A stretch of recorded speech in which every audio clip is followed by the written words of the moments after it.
Movie start होती है एक सावा नाम के लड़के से जो कि जंगलों के बीच में बने एक गांव में रहता था। रात के टाइम उसकी मॉम उसे एक स्टोरी सुनाती है कि कैसे बहुत साल पहले यहाँ पर एक व्हाइट वुल्फ का ग्रुप रहता था जो कि इंसानों से बहुत ज्यादा प्यार करता था और इसी वजह से वो उनके गांव को प्रोटेक्ट भी करते थे। पर एक दिन वहाँ पर एक जादूगर आया और उसने इन सारे व्हाइट वुल्फ्स को कर्स कर दिया और ये उसके बाद रिकीज में चेंज हो गए। रिकीज इंसानों की तरह के कुछ अजीब से क्रीचर्स थे जो कि इंसानों को अपना दुश्मन मानते थे और जब तक एक वॉरियर इनको इस कर्स से आजाद नहीं करेगा ये ऐसे ही भटकते रहेंगे। इससे पहले कि सावा की मॉम अपनी स्टोरी कंप्लीट करती उनके गाँव पे कुछ हाइनास अटैक कर देते हैं। सावा को बचाने के लिए उसकी मॉम उसे एक बंकर में छुपा देती है और यहाँ पर हाइनास का लीडर आता है और उसकी मॉम को यहाँ से लेकर चला जाता है। पता चलता है कि हाइना सारे लोगों को जमा कर रहे हैं ताकि वो एक मंकी क्वीन तक इन लोगों को पहुंचा दे।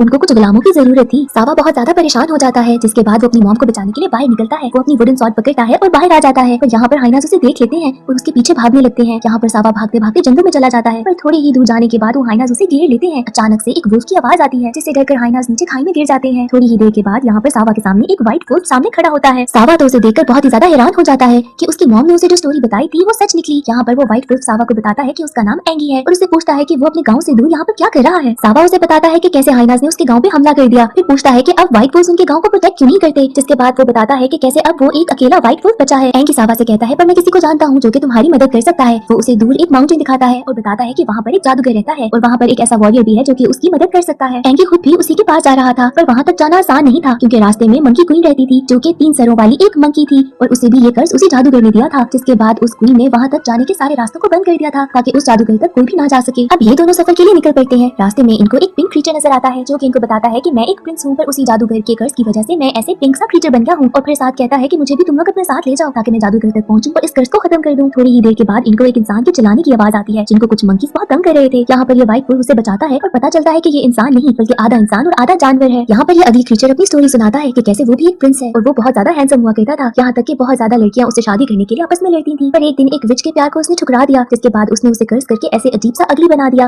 और एक मच्छर किंग को उसके साथ छोड़ दिया। ये मच्छर किंग उसके साथ तब तक रहेगा जब तक ये दोनों एक बात पर एग्री ना कर ले और इन दोनों की तो अंडरस्टैंडिंग बिल्कुल जीरो थी। आज तक इन्होंने किसी भी बात पर एग्री नहीं किया और ऐसे ही साथ रहे हैं। इसके बाद ये अगली क्रीचर भी इनसे कहता है कि मुझे भी अपने साथ ले चलो, मैं भी जादूगर के पास जाना चाहता हूँ ताकि वो इस कर्ज को किसी तरीके से तोड़ सके। दूसरी तरफ उस मंकी क्वीन को पता चल जाता है कि ये लोग उस जादूगर तक जाना चाहते हैं। जिसके बाद वो कुछ स्पाइस इनके पीछे लगा देती है। अब रात होती है तो सावा की अचानक से आंख खुलती है और देखता है कि कैसे वो पिंक क्रीचर गायब है। पता चलता है कि पास ही एक कबीला रहता है जो कि पिंक क्रीचर को उठाकर ले गए हैं क्योंकि उनको लगता है कि ये उनके गॉड का एक रूप है। बाकी सारे लोग अब पिंक क्रीचर को बचाने के लिए जाते हैं तो वो भी पकड़े जाते हैं और यहाँ पर वो पिंक क्रीचर खुद को गॉड की तरह साबित करता है और इन लोगों को छुड़वा लेता है। यहाँ पर हम देखते हैं कि उन मंकीज के अलावा यहाँ पर एक ब्लैक शैडो भी इनको फॉलो कर रहा है। इसके बाद ये लोग कबीले के ओनर और उसकी बेटी से मिलते हैं जहाँ पर वो बताता है कि मैं थोड़ा बहुत जादू जानता हूँ और इसके साथ ही वो बताता है कि कैसे मंकी क्वीन नहीं चाहती कि ये लोग जादूगर तक पहुंचे और ऐसे ही इनके रास्ते को मुश्किल बनाती रहेगी। साथ ही वो बताता है कि कैसे पिंक क्रीचर जो उनका गॉड है इसको ये लोग मार कर हेवन तक पहुंचाना चाहते हैं।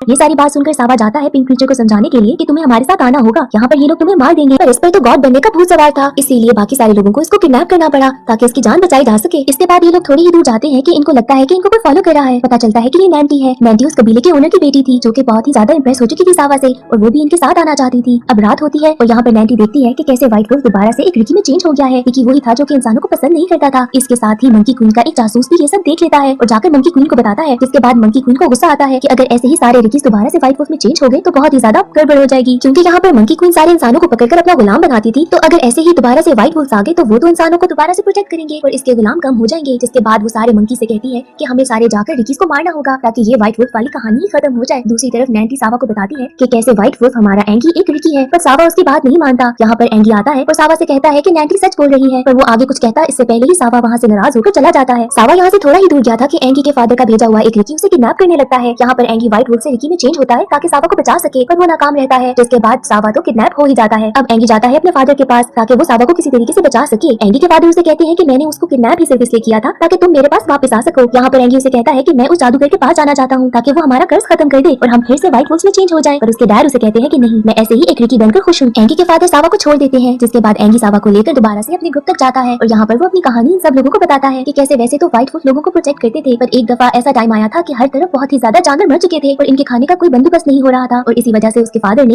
भूख की वजह से एक इंसान पर हमला कर दिया और एक जादूगर ने सिर्फ इसी वजह से उनको कर्ज करके रिकीज में चेंज कर दिया। वैसे तो रिकीज बहुत ज्यादा पावरफुल है पर वो अपनी पावर का गलत इस्तेमाल ना करे इसलिए उनको एक वीकनेस भी दी थी जो कि सिर्फ ये थी कि जंगल में सबसे छोटे जानवर या कीड़े यानी कि एक मच्छर से काट कर वो मर सकते हैं। यहाँ पर मंकी क्वीन के जासूस ये सारी बातें सुन लेते हैं और ये भी जान लेते हैं कि कैसे एक मच्छर की बाइट से ये मर भी सकते हैं। अब दूसरी तरफ हम देखते हैं कि कैसे मंकी क्वीन की सारी आर्मी पहुंच रही है रिकीज की तरफ उनको खत्म करने के लिए। एंगी इनको ये भी बताता है कि कैसे कबीले के ओनर ने अपने जादू से इनको थोड़ा सा बेहतर कर दिया था कि सिर्फ सिर्फ एंगी खुद को जब मर्जी दिल चाहे एक व्हाइट वुल्फ में चेंज कर सकता था, यहाँ के एक रिकी में भी चेंज हो सकता था। अब जब ये सब देखते हैं कि कैसे मंकी क्वीन की आर्मी आगे जा रही है, तो ये समझ आते हैं कि इनको हेल्प की जरूरत होगी। जिसके बाद नैंटी अपने मैजिक से अपने फादर तक पैगाम पहुंचाती है कि इनको हेल्प की जरूरत है। इसके साथ ही वो सावा की वुडन सॉर्ड को भी एक रियल सॉर्ड में चेंज कर देती है। थोड़ी ही देर के बाद नैंटी का भेजा हुआ पैगाम उसके डैड तक पहुंच जाता है और वहाँ पर वो अपने कबीले की आर्मी लेकर यहाँ तक पहुंच जाते हैं। एंगी ये सब देखकर बहुत ज्यादा खुश होता है, पर उसे पता था अभी ये लोग बहुत कम है मंकी आर्मी को हराने के लिए। जिसके थोड़ी ही देर बाद एंगी के फादर पहुंच जाते हैं अपनी आर्मी के साथ, जिसमें सारे रिकीज थे, ताकि इनकी मदद हो सके। इसके अलावा एंगी के फादर एक ड्रैगन के पास जाते हैं जो कि उनका अपना पेट था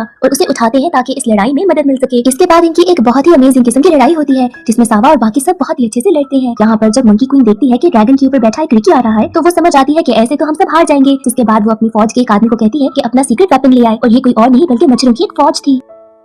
इस मॉस्किटो फौज को आता देखकर सारे रिकीज बहुत ज्यादा घबरा जाते हैं, क्योंकि उनको पता था कि सिर्फ मच्छर ही है जो कि उनको मार सकते हैं, और इसी डर की वजह से बाकी सारी मंकीज की फौज उन पर हावी हो जाती है। यहाँ पर जब हम देखते हैं कि मच्छर किंग बताता है उस अगली क्रीचर को कि मैं इनको रोक सकता हूँ, पर इसके लिए मुझे यहाँ से जाना होगा और उसके लिए हमें एक बात पर एग्री करना होगा। और फिर ऐसा ही होता है, ये लोग एक बात पर एग्री करते हैं, जिसके बाद मच्छर किंग फ्री हो जाता है। वो जाकर बाकी सारी मॉस्किटो से कहता है कि अब तुम लोगों ने रिकीज की बजाय इन मंकीज पर हमला करना है, और वो लोग उसकी बात मान जाते हैं। इसके बाद ये सारे मच्छर उन मंकीज पर हमला करते हैं। साथ ही एंगी के फादर ड्रैगन पर बैठे हुए मंकी क्वीन को अपने साथ ले जाते हैं। इसके बाद ये सारे लोग उस माउंटेन के टॉप पर एक घर बना था वहाँ पर पहुंच जाते हैं, जो घर था उस जादूगर का। यहाँ पर ये घर दो टांगों पर चल रहा था, तो यहाँ पर जब वो उठता है तो उनको अंदर जाने की एंट्रेंस मिलती है। जिसके बाद जब ये सारे लोग अंदर जाते हैं तो देखते हैं कि वहाँ पर एक छोटी सी लड़की है जो कि वो ही जादूगर थी। इसके बाद वो एक एक करके सबकी हेल्प करती है। सबसे पहले तो वो उस अगली क्रीचर को एक प्रिंस में चेंज कर देती है। इसके बाद जब पिंक क्रीचर की बारी आती है तो वो कहता है कि उसने सबसे झूठ बोला था, वो कोई प्रिंस नहीं, वो तो सिर्फ अच्छे दोस्त चाहता था, और वो अब उसे मिल गए हैं। अब इसके बाद सावा उसे कहता है कि मुझे उस वॉरियर से मिलना है जो कि बाकी सारे गांव को बचा सके। जिसके बाद वो लड़की उसे एक रूम में लेकर जाती है। सावा के आगे एक मिरर लगा था, जिसको देखते साथ ही वो समझ आता है कि वो खुद वो वॉरियर है जो कि अपने गांव को बचा सकता है। पिंक क्रीचर ने यहाँ पर उस लड़की से एक सीक्रेट विश मांगी थी, जो कि हमें आगे चलकर पता चलेगी।